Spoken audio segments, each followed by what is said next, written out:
Wealth does not disappear all at once. That is the part nobody explains clearly. It does not vanish in a single catastrophic moment, though those moments exist and they are real. It leaks. It drains. It dissipates through 100 small decisions that each feel reasonable in the moment they are made and only reveal their combined damage years later when the accounting cannot be denied. The men I watched lose substantial wealth did not lose it through stupidity or catastrophe. They lost it through a specific pattern of decisions that looked like success while it was happening and only revealed itself as destruction from the vantage of where those decisions eventually led. I am going to describe that pattern precisely, and then I am going to describe the system I built to produce the opposite result, because the system is not complicated, and it is not reserved for men of unusual intelligence or exceptional circumstance. It is a set of specific structural decisions that anyone can implement in whatever situation they are currently in. But first, the pattern of destruction, because you cannot build a defense against something you have not seen clearly. I am Henry Ford. I built the Ford Motor Company from nothing. By the time the company was operating at full scale, it was producing more automobiles than the entire rest of the American industry combined. I built this not through the accumulation of money, but through the construction of a system. A system is different from a business in a specific way that I will describe in detail, and that difference is the most important thing I will say in this entire message. But stay with me, because the pattern of wealth destruction that I want to describe first is something you need to see clearly before the system makes complete sense. The pattern of wealth destruction I observed most consistently in the men around me was not extravagance.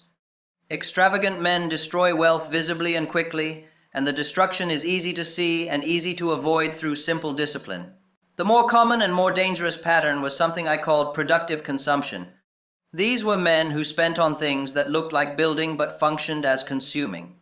Things that had the appearance of investment and the actual effect of expenditure.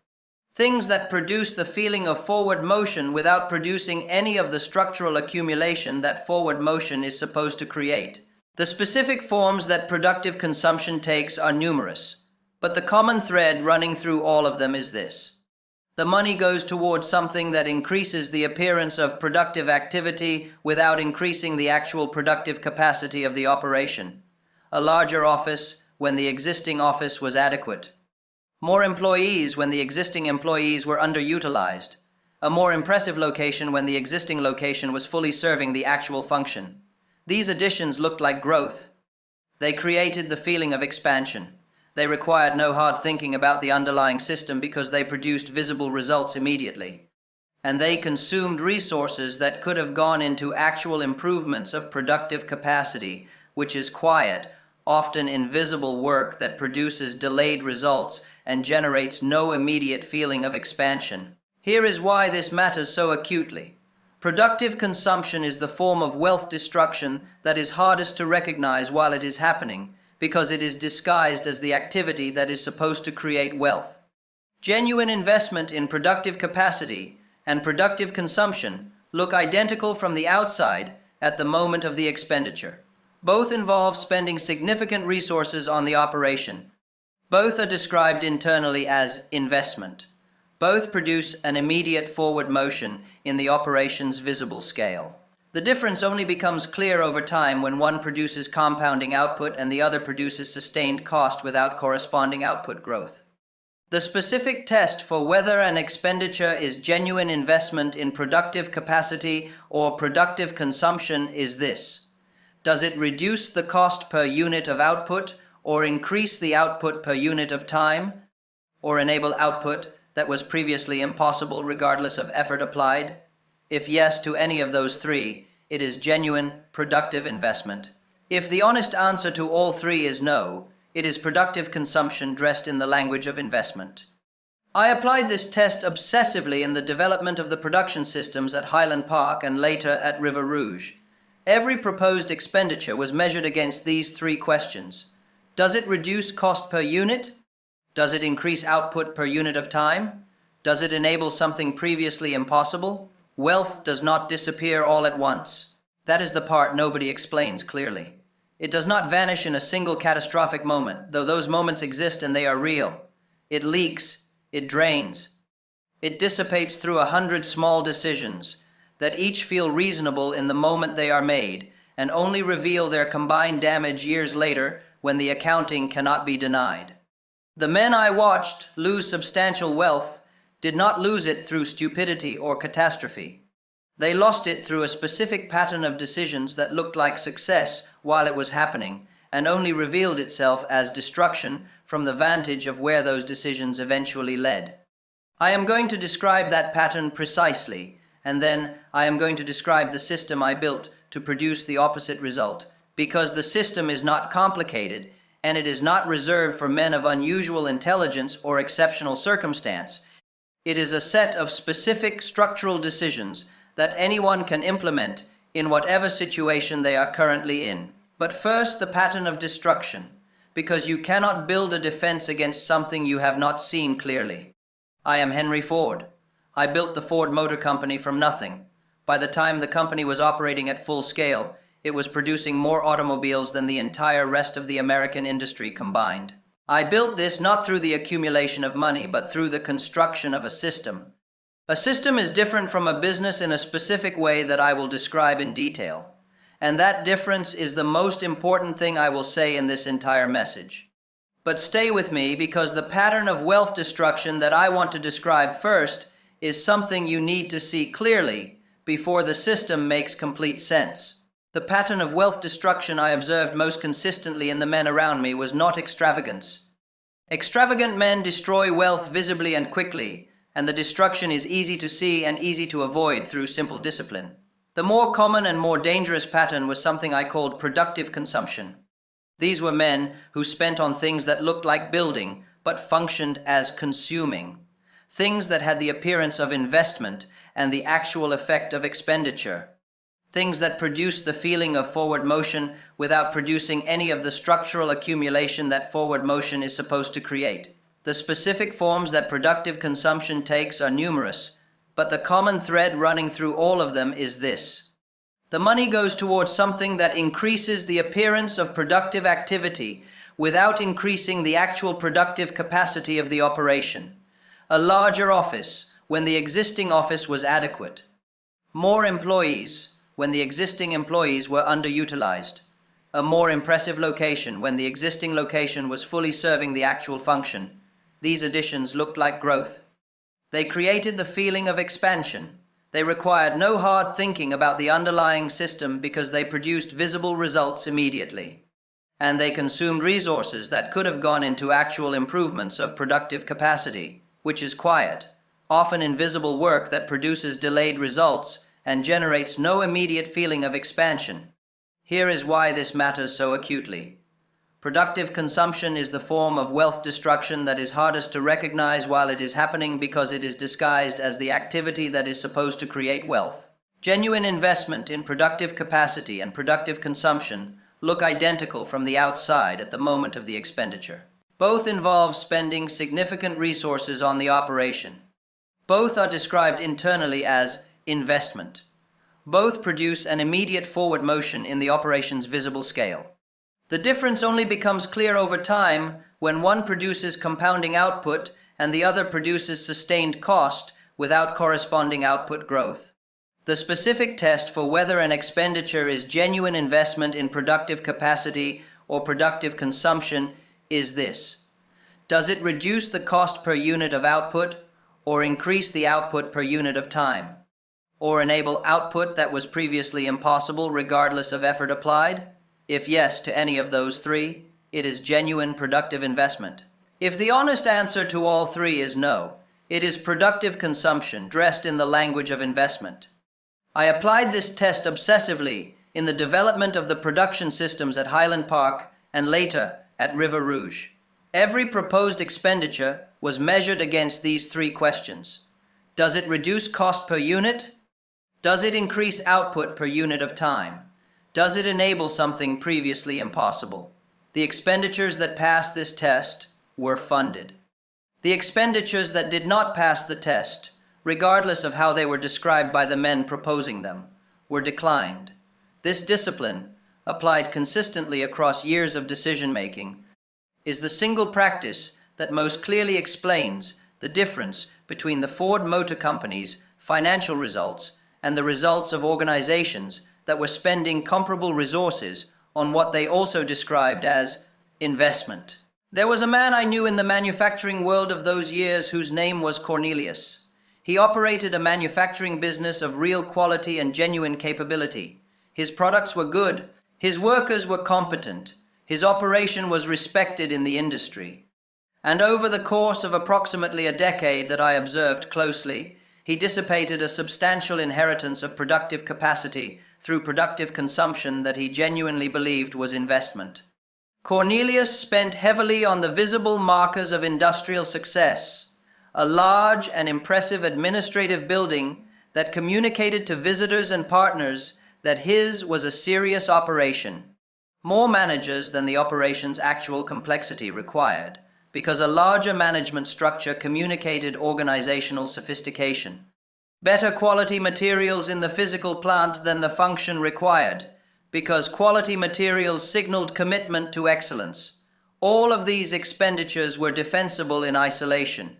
Together, they consumed resources at a rate that the operation's productive capacity could not sustain, because the productive capacity was not growing at a rate commensurate with the expenditures. The expenditures were growing the appearance of the operation faster than the operation itself was growing. When the market tightened, as markets always tighten eventually, Cornelius had a beautiful building, a sophisticated management structure, and a physical plant built to a standard of quality the function had never required, and insufficient productive capacity to generate the output needed to cover the cost of all of it. The operation contracted. The beautiful building became a liability rather than an asset. The management structure became a cost center without the revenue to justify it. The physical plant could not be quickly reduced because it had been built to a standard that its components could not be partially removed without destroying the functionality of the whole. I watched this happen over years, and I watched Cornelius's explanations for it evolve from optimism to confusion to the specific kind of bitterness that comes from having worked hard on the wrong things for a long time. He had not been lazy. He had not been reckless in any obvious sense. He had been making productive consumption decisions that looked like investment decisions consistently for long enough that the cumulative effect was impossible to reverse without dismantling the things he had built. This is the first thing that kills wealth, not bad luck, not laziness, not external catastrophe. The systematic mislabeling of productive consumption as productive investment, repeated across years of decisions that each felt reasonable, compounding into a structural imbalance between what the operation costs to sustain and what the operation can actually produce. Now I want to describe the second thing that kills wealth, because it is distinct from the first and operates at a different level of the decision-making process. The first thing kills wealth through the wrong kind of expenditure. The second thing kills wealth through the right expenditure at the wrong scale. Scale mismatch is the condition of an operation that has built itself to serve a volume of output larger than the market it is actually serving requires. It is the condition of having built a system sized for a demand that has not arrived, or that arrived temporarily and then retreated, or that never existed outside the projections of men who wanted it to exist. The seduction of scale is powerful because scale feels like preparation.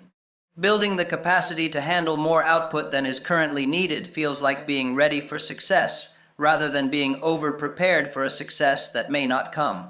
The feeling of preparation is real, and the logic of it is not entirely wrong. Some degree of building ahead of current demand is necessary for any operation that intends to grow, because a system that cannot grow faster than demand fails when demand arrives quickly. But the specific amount of building ahead of demand that is appropriate is not unlimited, and the line between sensible preparation and dangerous scale mismatch is one of the most practically important lines to identify in any building situation. The test for scale mismatch is simpler than most men make it.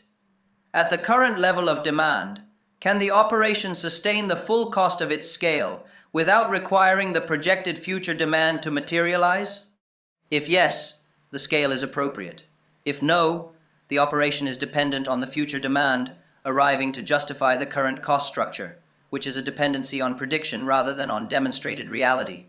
Prediction is not the same as reality, and dependencies on prediction are specifically fragile in ways that dependencies on demonstrated reality are not.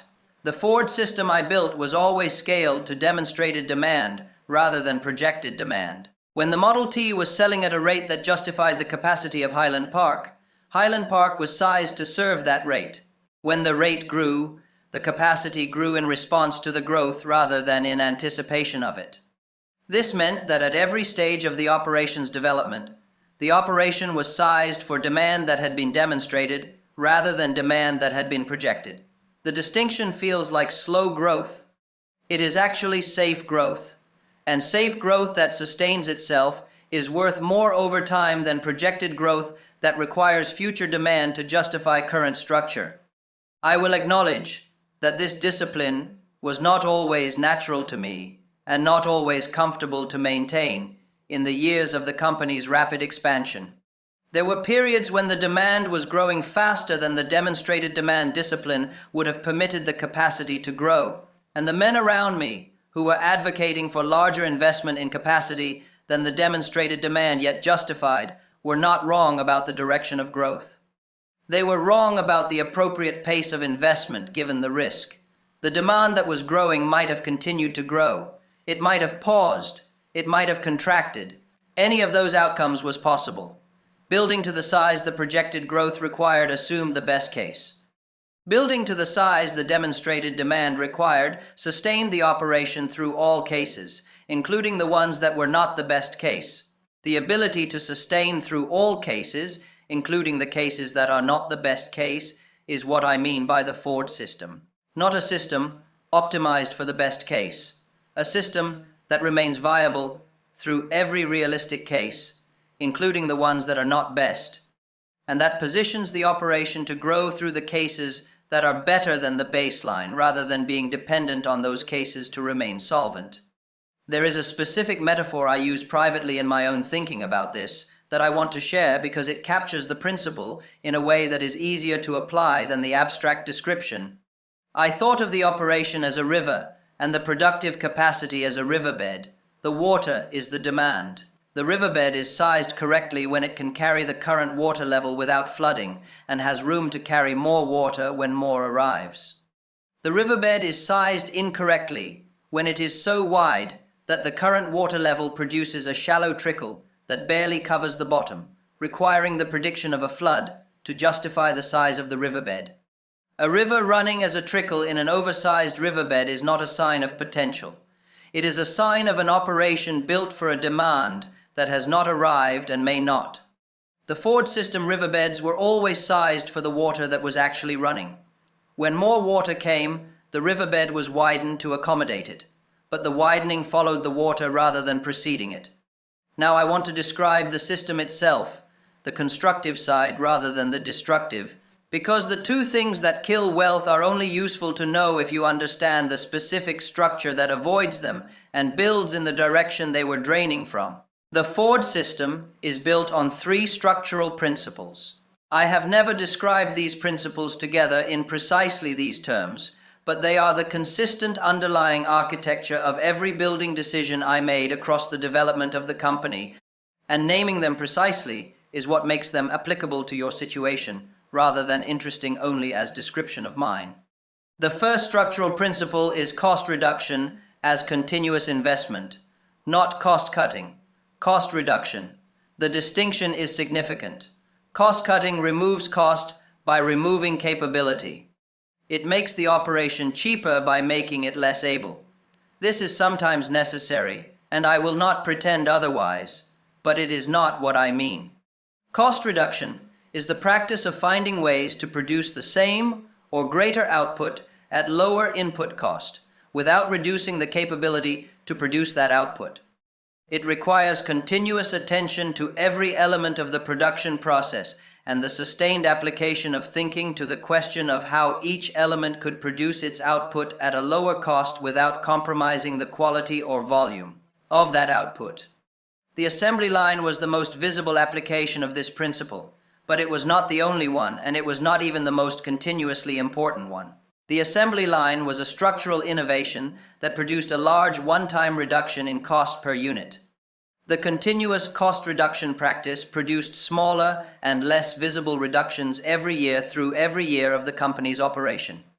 The accumulation of smaller and less visible reductions over time was comparable in total effect to the structural innovations and more sustainable because it did not depend on occasional breakthroughs. The practical application of continuous cost reduction at whatever scale you are operating requires a specific practice. Identify the 3 largest costs in your operation. For each one, ask not how to eliminate it, but how to reduce it by 10% without reducing the output it produces. A 10% reduction in each of 3 large costs is not a dramatic improvement in any one place, but applied to all 3 simultaneously and sustained across years of operation, the cumulative effect compounds in the direction of a fundamentally different cost structure. Most people approach cost in the wrong direction. They look at costs when the operation is under pressure and ask how to cut them. I looked at costs when the operation was performing well and asked how to reduce them. The pressure situation is the wrong time for this thinking because the thinking done under pressure is not the same quality as the thinking done in the absence of pressure. The best cost reduction thinking happens when the operation does not need it, which is when the insights from that thinking can be implemented without the urgency that produces implementation errors. Think about cost reduction in good times. Implement the reductions as improvements rather than as emergency measures, and measure the cumulative result over years rather than by the immediate impact of any single change. The second structural principle of the Ford system is what I called the closed loop. This is the practice of bringing as many inputs to the productive process as possible under the control of the operation rather than depending on external suppliers for critical inputs. The closed loop is not about eliminating all external relationships. That is neither possible nor desirable. It is about identifying the specific inputs whose cost or availability creates the most significant vulnerability in the operation, and finding ways to either produce those inputs internally or develop relationships with suppliers that provide the equivalent of internal control without requiring internal production. River Rouge was the most complete expression of the closed-loop principle I ever built. The facility took in raw materials and produced finished automobiles. The steel, the glass, the rubber, the lumber, the electrical power, every major input to the automobile was either produced at River Rouge or processed there from raw material to finished component. The external dependencies that remained were either for inputs so standardized that any supplier could provide them without vulnerability, or for inputs so minor in their significance to the total operation that their external sourcing created no meaningful risk. The practical application of this principle at whatever scale you are operating begins not with the ambition of building a River Rouge, but with the identification of the specific external dependency that creates the most significant cost or availability risk in your operation. Not all external dependencies. The one that most significantly constrains either cost or reliability. Find ways to reduce that specific dependency first. The reduction does not need to be complete. A 50% reduction in the most significant external dependency produces 50% of the vulnerability reduction that complete closure would produce, and a 50% reduction in the most significant dependency is almost always more achievable at reasonable cost than complete closure would be. Identify the specific vulnerability. Reduce it by the largest amount that is achievable at reasonable cost. Then identify the next most significant vulnerability and repeat. The cumulative effect of systematically reducing external dependencies over years is an operation that is progressively less vulnerable to the external cost and availability fluctuations that create the specific conditions where good operations are forced to make bad decisions under pressure. The third structural principle is what I thought of as the wage and wealth connection, and it is the one that was most counterintuitive to the industrial world of my time, and that I believe remains the most counterintuitive to the business world of any time. When I established the $5 workday in January of 1914, The conventional understanding was that wages were a cost and costs were to be minimized. Every dollar of wage paid was a dollar not available for productive investment. The men in the industry who operated from this understanding were not wrong about the accounting. A dollar paid in wages is a dollar not available for productive reinvestment. They were wrong about the system. The system in which wages operate is larger than the immediate operation, and in the larger system, wages paid to workers at a sufficient level create a class of buyers who can purchase the products the workers are making. This is not a philosophical observation about the social benefits of good wages. It is a specific mechanical observation about how productive systems actually work at scale. A system that pays inadequate wages produces inadequate buyers. Inadequate buyers produce inadequate demand. Inadequate demand constrains the volume of production. Constrained production volume prevents the cost reductions that scale makes possible. The cost reductions that scale makes possible are the specific mechanism that produces both affordable products and profitable operations simultaneously. The wage I paid was not charity and it was not social engineering. It was the specific recognition that the workers who built the automobiles were also the buyers of the automobiles, and that the workers could only buy the automobiles if they earned enough to afford them. A worker earning $2.30 a day could not buy a Model T regardless of how low the price fell, because the price could never fall to the level that $2.30 a day could support. A worker earning $5 a day could buy a Model T after several months of saving. And when the workers could buy the automobiles, the market for automobiles became the entire working population rather than the subset of it with already established wealth. This connection between wages paid and markets created is the Ford system at its most fundamental level. It is the recognition that the wealth of an operation is not separate from the wealth of the people who work in it and who buy from it. It is structurally connected. And the structure of that connection is one that most operations have systematically mismanaged by treating wages as a pure cost to minimize rather than as a productive investment that creates the market that justifies the scale. I want to describe the practical exercise here, the second of two I will give you, because it is the exercise that makes the system specific rather than abstract in your own situation. Look at the people who are most directly involved in the productive activity you are building or operating, the people who do the core work. Ask honestly whether the compensation they receive is sufficient for them to be buyers of what the operation produces, or buyers of comparable goods, as ordinary participants in the economy. If the answer is no, you have a specific kind of system problem, not a moral problem, though that is real, a structural problem. The people doing the core work of your operation are not generating the demand that would justify expanding the scale of your operation. They are producing output but not consuming output, which means the system is not closed in the way that sustains itself. This is not always fixable immediately, and it is not always the most urgent problem in the operation. But it is a structural constraint that limits the operation's ability to benefit from scale in the way that the Ford system did, because scale produces cost reductions that produce affordable products that produce demand from exactly the people who are doing the work. The loop requires that the workers be buyers. Operations that break the loop by maintaining wages at a level insufficient for workers to be buyers are operating as linear extractions rather than as circular systems, and linear extractions have a ceiling that circular systems do not. The full Ford system, then, is this: continuous cost reduction as investment, not as emergency measure. The progressive closure of critical external dependencies to reduce vulnerability, and the recognition that the people who produce the output and the people who buy the output are the same population, and that the compensation of the producing population determines the size of the buying population. These three structural principles, applied together across years of decision-making, produce an operation that compounds rather than drains.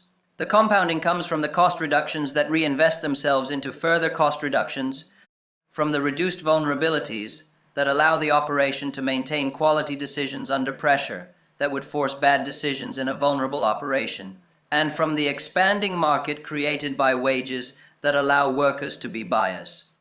This is not a theoretical system. It produced the largest automobile manufacturing operation in the world within 20 years of the company's founding. It produced the price reductions that made the Model T affordable to the working population within 8 years of the company's founding. It produced the wage structure that gave American manufacturing workers the purchasing power that built the American middle class over the following generation. I am going to be specific about something I have not always admitted publicly. The system was not perfect in its application. There were years when the competitive pressure of the industry and the pressure of investors who wanted returns in the short term pulled decisions in the direction of the pattern I described at the beginning. Productive consumption dressed as investment, scale built ahead of demonstrated demand. In those periods, the results showed the pattern of erosion I described. The costs rose faster than the productive capacity grew. The vulnerabilities increased rather than decreased. The market contracted because the wages lagged behind what the market creation logic required. Every time the system was allowed to drift from its 3 structural principles, the results moved in the direction of the erosion pattern. Every time the system was restored to the 3 principles, the results moved back in the direction of compounding. This is not a story about perfect management. It is a story about a system that produces different results depending on whether it is being followed or not, and that produces clearly better results when it is being followed than when it is not. You can follow the system, not the specific form it took in my industry and my era, because your industry and your era are different from mine. The structural principles behind the specific form are applicable to any productive operation at any scale. Continuous cost reduction as investment, reduction of critical external dependencies, compensation of productive people at a level that makes them buyers as well as producers. Apply these 3 principles to whatever you are building. Apply them consistently over years. Measure the results not by the dramatic moments, but by the cumulative direction of the compounding. And listen to this every day until the principles are operating in your decisions rather than merely residing in your understanding. The first exercise is the cost reduction practice. Take the 3 largest costs in your current operation or financial life. Write them down. For each one, ask how you could reduce it by 10% without reducing the output or quality it currently provides. Write the specific answer. Then implement the smallest of the 3 reductions in the next 30 days. Not all 3 simultaneously. The smallest of the 3, because the smallest is the most achievable in 30 days. And the achievement of the smallest builds the specific evidence that the practice works, that sustains the application of the practice to the larger costs. The second exercise is the vulnerability audit. Write down the 5 things your current productive activity depends on that are entirely outside your control. For each one, write the specific consequence if that dependency became unavailable or significantly more expensive tomorrow. Rank them by the severity of the consequence. The one with the most severe consequence is the specific external dependency that most needs reduction. Find one specific action you can take in the next 90 days that reduces that dependency by any amount. The amount of reduction is less important than the direction. Begin moving in the direction of reduced vulnerability on the most significant dependency. The next dependency becomes the focus after the first has been reduced. The system I am describing is not a fast system. It does not produce dramatic results in weeks or months. It produces structural changes in the operation that compound across years into results that were not achievable through any faster approach, because the faster approaches do not produce the compounding that the system produces. The man who applies the 3 principles consistently for 10 years has a fundamentally different operation than the man who applied them intermittently. The fundamental difference is not in the scale of the operation, which may or may not be larger. It is in the structural health of the operation, which is either increasingly resilient and increasingly productive, or increasingly vulnerable and increasingly expensive, depending on whether the principles have been applied. Build the system, apply the principles, measure the compounding, and understand clearly that the wealth this system builds is not the kind that is easily visible in the early years of application, because it builds in the structure of the operation rather than in the size of the bank account. The structural wealth is more durable than the account balance, and more resistant to the erosion patterns I described at the beginning. But it requires years of consistent application to become visible in the way that account balances are visible. This is what I built, and the evidence of what I built is still running. I want to go deeper into each of the three structural principles because the description I have given is sufficient to understand them, but not sufficient to apply them without confusion in the specific situations where confusion is most likely to arise.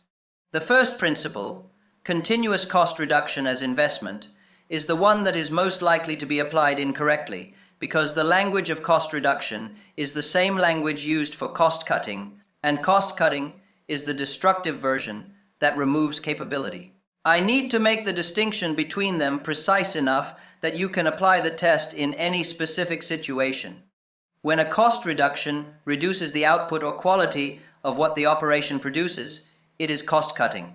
When a cost reduction produces the same or better output at lower cost, it is productive investment.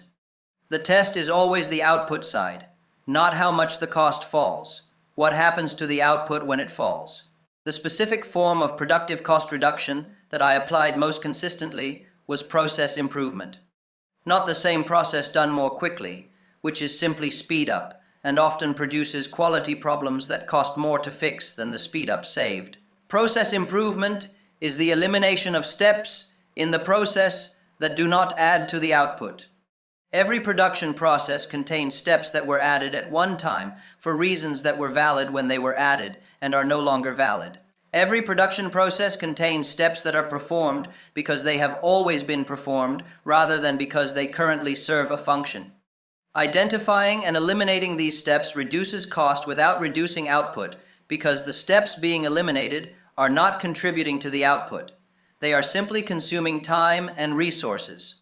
The discipline of identifying which steps are truly necessary and which are historical artifacts requires a specific kind of attention that is not natural in a running operation. In a running operation, the instinct is to keep things running as they are running, because change introduces risk, and running is better than stopped. This instinct is correct about the priority of keeping things running. It is wrong about the value of examining the running process while it runs. The examination is not a threat to the running. It is the source of the improvements that reduce the cost of running. Set aside specific time, not crisis time, but regular time, to examine the process that is currently running well. Ask which steps in the process would be missed if they were eliminated. The ones that would not be missed are candidates for elimination. Test the elimination in a small scale before implementing it broadly. Observe whether the output changes. If the output does not change, the step was historical artifact. Eliminate it. Capture the resource that the step was consuming. Direct that resource to something that does improve the output. This is the practice of continuous cost reduction at the daily level, not dramatic restructuring. Consistent examination of running processes for historical artifacts, and consistent elimination of those artifacts as they are identified.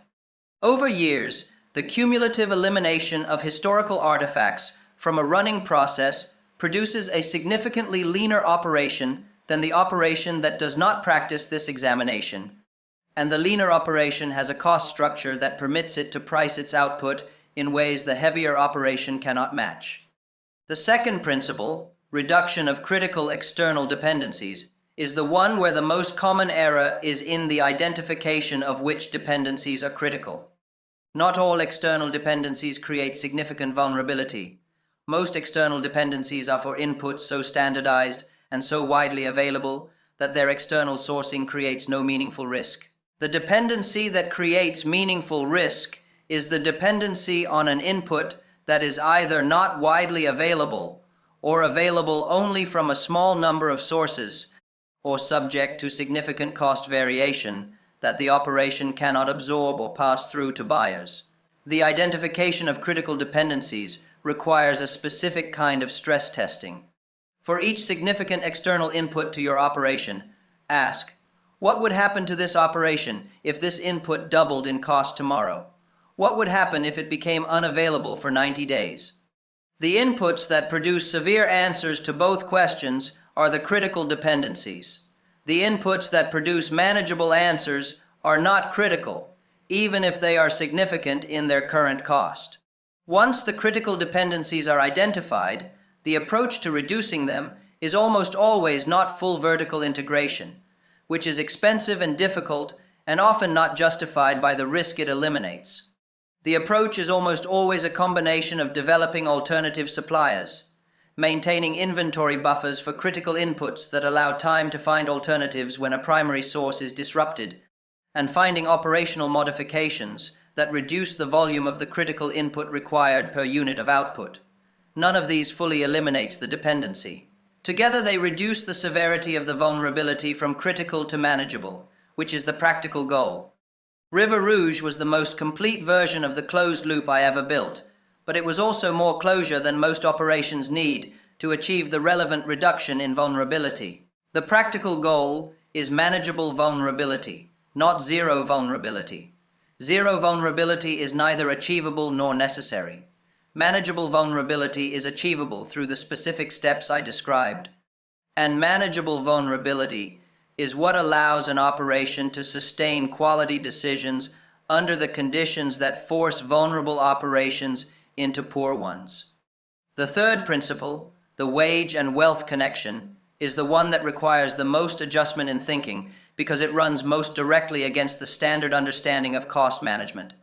But I want to describe one specific dimension of it that goes beyond the market creation logic I described earlier, because this dimension is the one that most directly affects the day-to-day quality of the operation rather than the long-term size of the market. When the people doing the core work of an operation are compensated at a level they experience as fair and adequate, the quality of their attention to the work is different from the quality of their attention when they are compensated at a level they experience as insufficient. This is not a motivational observation about the benefits of happy workers. It is a specific operational observation about the quality of attention that people give to work that they are doing as part of a fair exchange versus work they are doing because they have no better option available. A man who is paid enough to sustain a reasonable life without continuous anxiety about whether the next wage will cover the next necessary expense has a specific kind of attention available for the work. He can think about the work when he is at the work rather than thinking about the money when he is at the work. The man whose wage is insufficient to cover necessary expenses is thinking about the money while he is at the work, which means the portion of his attention that could be applied to improving the work is being used instead on the problem of the money. This is a direct operational cost. The attention that is diverted from the work to the money concern does not produce improvement in the work. It produces anxiety that accompanies the work without improving it. An operation that pays adequate wages and therefore receives the full attention of its workers is a more productive operation than one that pays inadequate wages and receives the divided attention of workers whose minds are partly on the placis workers' money problem. The $5 workday was not only about creating buyers, it was about buying the full attention of the men doing the work, and the full attention of men who are not distracted by money. Anxiety is more productive than the partial attention of men who are. The productivity difference, multiplied across the number of workers in the operation and sustained across the years of the operation, is a difference that compounds in the direction of quality and output that the operation with divided attention workers cannot match. Pay for full attention. The cost of full attention is a wage, sufficient to prevent money anxiety from competing with work attention. The wage sufficient to prevent money anxiety is specific to the context and the era and the living costs of the place. But the principle of paying it and the operational reason for paying it are consistent across all contexts and all eras. There is one more dimension of what kills wealth that I want to address because it is the most personal one, and I have not seen it described precisely in the terms that would make it most useful. The most dangerous killer of wealth is not bad decisions in the large sense. It is the accumulation of small decisions made without the awareness that they are decisions at all. These are the decisions that are made by default, by the path of least resistance, by the continuation of a pattern that was set in motion earlier without being consciously chosen. The default is almost always in the direction of consumption over production, cost over investment, comfort over growth. Not because comfort is wrong, because comfort is the path of least resistance, and the path of least resistance is where decisions go when the deciding is not conscious. The Ford system is not primarily a set of practices that change the large decisions. The large decisions are the ones that receive attention and analysis and conscious choice. The Ford system is primarily a set of structural practices that change the small decisions, the ones that happen below the level of conscious choice, by making the productive direction the default rather than the consumptive one. When the structure is right, the small decisions flow in the productive direction automatically rather than in the consumptive direction by default. This structural quality is what makes the system sustainable across years of operation without requiring continuous heroic effort of will. Structure the decisions so that the productive direction is easier than the consumptive direction. This requires deliberate design of the structures through which daily decisions flow, not willpower, not discipline in the sense of continuous, effortful resistance to the consumptive default. Structure that makes the consumptive direction harder than the productive direction, so that the person who is not paying careful attention still makes the productive choice, because the productive choice is the one the structure makes easiest. This structural approach to decision design is the reason the Ford system produced consistent results across years and across different people who were operating within it. The system did not require every individual in it to be continuously vigilant about every decision. It required that the structure be right, and the right structure produced productive decisions from people who were simply doing what the structure made it easy to do. Build the right structure. Make the productive direction the easy direction. Make the consumptive direction require extra steps and extra decisions that interrupt the default flow. And observe the cumulative direction of the small decisions over years, because the small decisions are where the wealth is built or destroyed, not in the large ones that receive the attention and the deliberate thought. I built a system, not a business that happened to succeed. A system that was designed to produce consistent results through the small decisions of the people operating within it, by making the productive direction the structural default rather than the exceptional effort. That system is what built wealth, and the absence of that system in operations that were doing comparable work with comparable resources is what explains the difference in outcomes between those operations and mine. Build the system, structure the small decisions, apply the 3 principles consistently across years, and measure the results by the direction of the compounding rather than by the size of any single period's outcome. Listen to this again tomorrow. The part of it that connects most directly to what you are currently building will be clearer with each listening. The most important thing I can leave you with is the specific difference between operating a productive activity and operating a system, because everything I have described is the description of a system, and the difference between a productive activity and a system is the difference that most people miss when they are trying to understand why some operations compound and others drain. A productive activity is a set of things you do that produce output. A system is a set of structures that produce output, regardless of what any individual in the operation is specifically doing on any given day.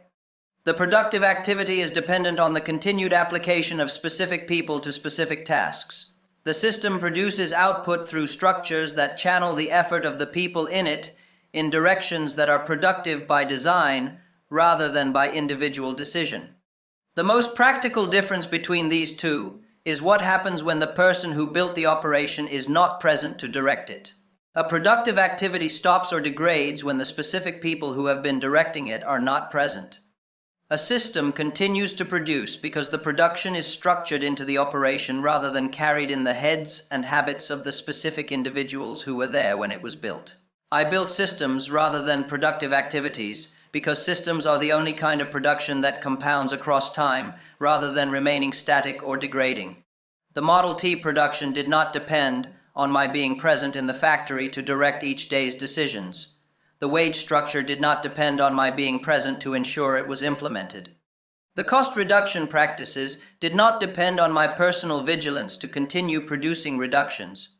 All of these were structures that continued to operate and continued to produce results independent of my day-to-day involvement, because they had been designed as systems rather than as activities that I was performing.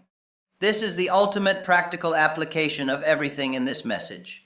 Whatever you are building, ask whether you are building a productive activity or a productive system. If the production stops or degrades when you are not present to direct it, you have built a productive activity. If the production continues at quality through your absence, because the structures you built continue to channel effort in the right direction, you have built a productive system. The transition from activity to system requires the specific work of building structures that channel effort in productive directions without requiring constant direction from you. This is harder than doing the work yourself. It is slower than doing the work yourself. It produces less visible output in the short term than doing the work yourself. And it produces more output in the long term than you could ever produce through your own continuous effort, because a system's output is not limited by your personal capacity, while an activity's output is. Build the system. Design the structures that make the productive direction the easy direction. Apply the 3 principles to whatever you are building, and measure the result not by how hard you are working, but by how much the operation is producing when you are not working. That is the Ford system. That is what builds empires rather than businesses. That is what creates wealth rather than consuming it. And it is available to you starting with the next decision you make about how to structure what you are building. Listen to this every day until the system is operating rather than merely planned. One final observation that I want to make precise before closing, because it is the specific point at which most people who understand the system intellectually fail to apply it in practice. The system I have described requires that you make decisions based on the structural health of the operation rather than on the visible size of the operation. Structural health is not the same as visible size. An operation can be large and structurally unhealthy. An operation can be small and structurally sound. The distinction matters because most of the social and professional rewards available to a builder are calibrated to the visible size of what they have built, rather than to the structural health of it. Larger operations attract more attention, more respect, more of the professional regard that builders naturally want from the community they operate in. The pressure to build visibly large rather than structurally sound is therefore a real and persistent pressure that operates on every builder, regardless of how clearly they understand that visible size and structural health are different things. The pressure comes from everywhere, from investors who measure their return by the size of the operation, from partners who derive status from the size of the organizations they are associated with, from the builder's own psychology, which finds large impressive things more satisfying to have built than small sound things. Resisting this pressure is not a matter of willpower. It is a matter of having a clear enough picture of what visible size without structural health produces over time, that the structural health becomes genuinely more attractive than the visible size. I have described what visible size without structural health produces: Cornelius and the beautiful building, scale mismatch and the riverbed with a trickle running through it. Productive consumption that looks like investment while it is happening and reveals itself as erosion from the distance of years. Keep that picture clear.